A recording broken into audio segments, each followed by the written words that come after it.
Hello friends, welcome to my YouTube channel AV academy. दोस्तों, मैं हूं श्वेता और आप सभी का स्वागत है मेरे यूट्यूब चैनल एवी एकेडमी के साथ। दोस्तों, आज का हमारा सेशन स्टार्ट होगा सीडीपी का, और सीडीपी के अंतर्गत आज हम लोग देखेंगे संवेग को। संवेग में आज हम लोग देखेंगे इस वीडियो में संवेग के कारण होने वाले परिवर्तन और संवेगात्मक अवस्था एवं उनका विकास। संवेगात्मक अवस्था एवं उनका विकास में आज हम लोग देखेंगे शैशवावस्था में संवेगात्मक विकास, उसके बाद फिर देखेंगे आगे बाल्यावस्था में संवेगात्मक विकास, और फिर किशोरावस्था में संवेगात्मक विकास को देखेंगे इस वीडियो के अंतर्गत।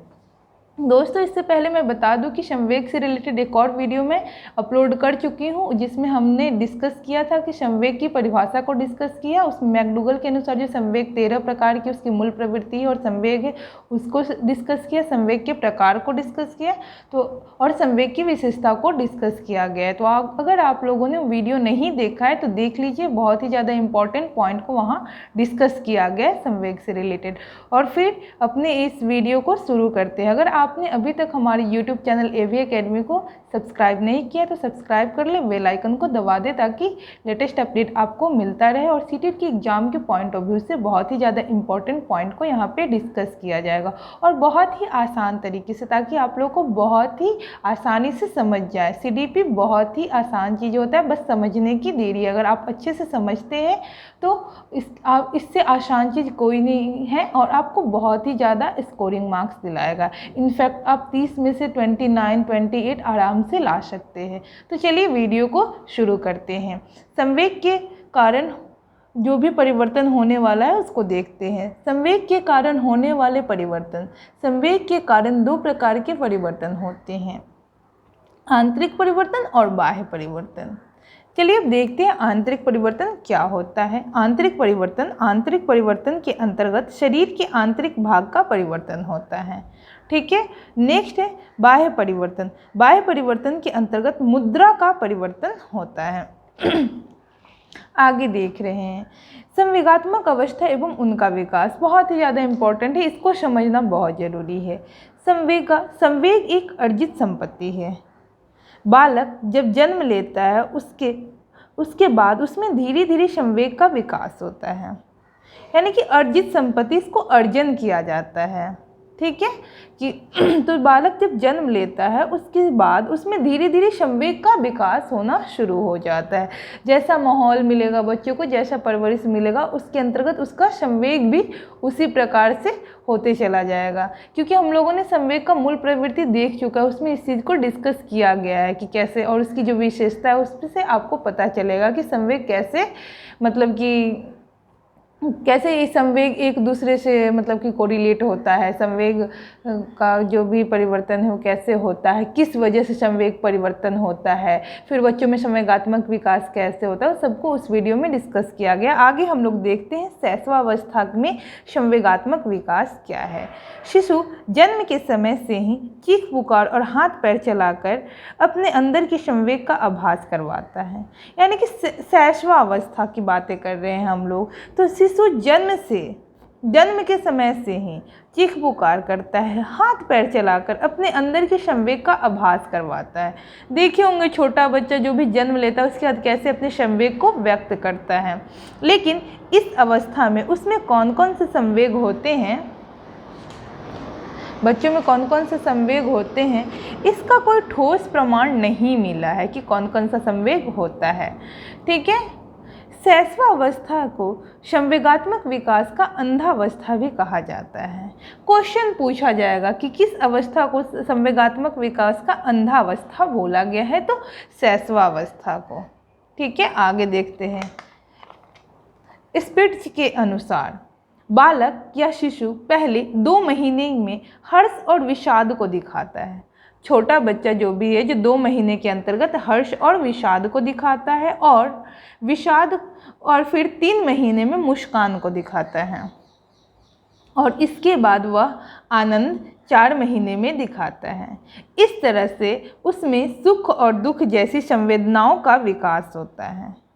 ठीक है, हम लोगों ने अभी तक क्या देखा कि 2 महीने में बालक जो है जो हर्ष और विषाद को दिखा रहा है, 3 महीने में अपनी मुस्कान को दिखाता है, और उसके बाद वह आनंद जो कि 4 महीने में आनंद दिखाना शुरू कर देता है बालक।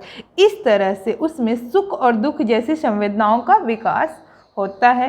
10 से 12 महीने का शिशु में प्रेम, सहानुभूति, आमोद, आत्मगौरव और सकारात्मक संवेग उत्पन्न हो जाते हैं। 10 से 12 महीने का जो भी बालक है उसके अंतर्गत 10 से 12, देखिए यहाँ पे देखते जाइए कि कितने उम्र का बालक है और उसमें क्या क्या विकास हो रहा है संवेग से रिलेटेड।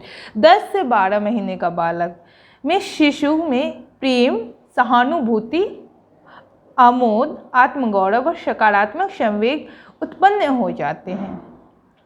2 वर्ष तक जाते जाते शिशु में सकारात्मक और नकारात्मक दोनों तरह के संवेग हो जाते हैं। 2 वर्ष तक जाते जाते इस तरह से हम कह सकते हैं कि शिशु में संवेग निरंतर निखार प्राप्त करता रहता है।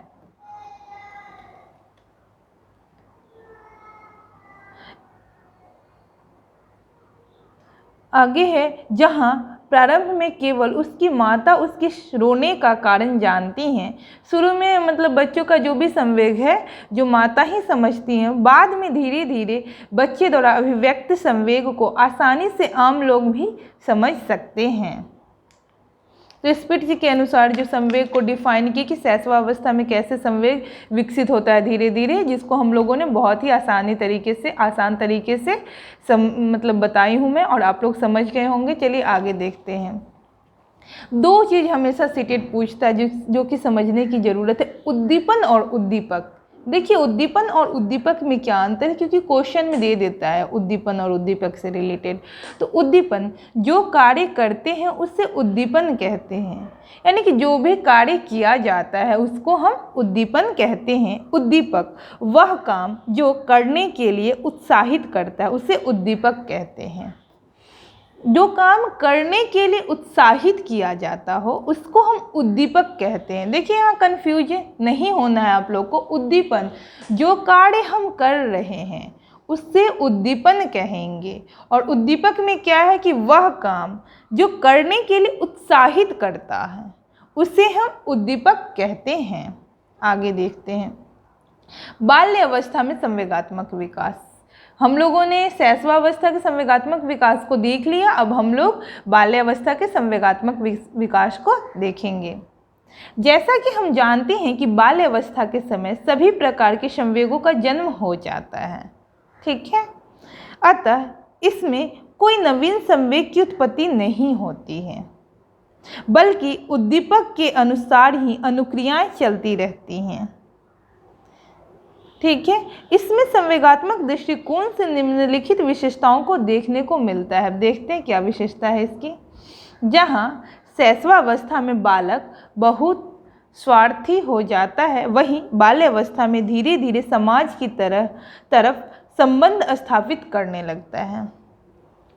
इसके लिए उसे धनात्मक संवेग या संतुलित संवेग को अपनाना पड़ता है। इस प्रकार उसमें साहचर्य, साथ चलने की भावना का विकास होता है। इस अवस्था में संवेगों की अभिव्यक्ति के ढंग में भी पर्याप्त परिवर्तन दिखाई देता है। जहाँ शैशवावस्था में बालक अपने संवेग को गत्यात्मक क्रिया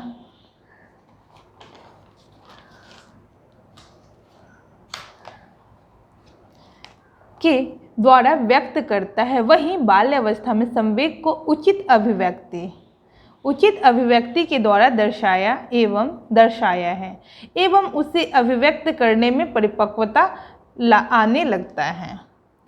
नेक्स्ट पॉइंट है हमारा बाल्यावस्था से रिलेटेड। बाल्यावस्था के अंत तक जाते जाते संवेग को भाषा के माध्यम से भी प्रयोग करने लगता है। देखिए बालक में कैसे कैसे विकास हो रहा है संवेग का। तो बाल्यावस्था के अंत तक जाते जाते बालक जो अपने संवेग का भाषा के माध्यम से भी प्रयोग करना शुरू कर देते हैं। अब उसे बात बात में रोना, डरना या और गुस्सा करने में अच्छा नहीं लगता है, क्योंकि बालक बड़ा हो रहा है। इस प्रकार बाल्यावस्था की समाप्ति तक संवेगात्मक विकास बहुत हद तक विकसित हो जाता है। किशोरावस्था में संवेगात्मक विकास को देखते हैं। किशोरावस्था में संवेग की स्थिति फिर से बिगड़ जाती है और यह आंधी और तूफान का काल हो जाता है।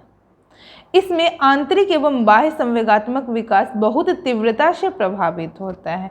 क्या कहा जा रहा है कि किशोरावस्था में आते आते फिर से संवेग की जो भी स्थिति है वो बिगड़ जाती है, क्योंकि किशोरावस्था की विशेषता हमने पढ़ा है, जिसमें हम लोगों ने बहुत अच्छे से डिस्कस किया है। वहाँ पे आप लोग उस वीडियो को भी देख लीजिएगा, जिसमें डिस्कस किया गया कि किशोरावस्था को आंधी और तूफान की अवस्था बोला जाता है, उसकी विशेषता को वहाँ पर डील किया गया। तो उसको अगर आप समझते चलिएगा तो ये सब समझना, संवेग को आप आसानी से समझ सकते हैं। जो भी वीडियो हमने डाला है अगर शुरू से आप देखते जाएंगे सीडीपी से रिलेटेड, तो आपका सीडीपी बहुत ही अच्छे तरीके से इसका कॉन्सेप्ट क्लियर होता चला जाएगा और आप लोग बहुत ही अच्छा मार्क्स गेन करने वाले हैं सीडीपी में। तो उस वीडियो को जरूर देख लीजिएगा जहाँ किशोरावस्था की विशेषता को डिस्कस किया गया है। तो देखिए, इसको आंधी और तूफान की अवस्था बोला जाता है और इसमें बच्चों का जो संवेग है फिर से बिगड़ना शुरू हो जाता है। इसमें आंतरिक और बाह्य दोनों संवेग जो है जो तीव्रता के साथ परिवर्तन होता है। ठीक है, संवेगात्मक विकास को प्रभावित करने वाले कारक। अब चलिए देखते हैं, बहुत ही ज़्यादा इम्पॉर्टेंट पॉइंट है, इसको अच्छे से समझते हैं। संवेगात्मक विकास को प्रभावित करने वाला कारक में स्वास्थ्य। देखिए, स्वास्थ्य भी जो है कि बहुत ही ज़्यादा इम्पैक्ट करता है, मतलब बहुत ही ज़्यादा असर डालता है संवेग पे। तो स्वास्थ्य का क्या मतलब हो गया, अगर बच्चे स्वस्थ हैं तो फिर उनका जो भी संवेग है वो एकदम पॉजिटिव वे में, मतलब कि सकारात्मक संवेग उत्पन्न होगा और मतलब कोई भी चिड़चिड़ाहट नहीं रहेगी बच्चे में, तो उनका संवेग जो एक सही वे में चलते चला जाएगा।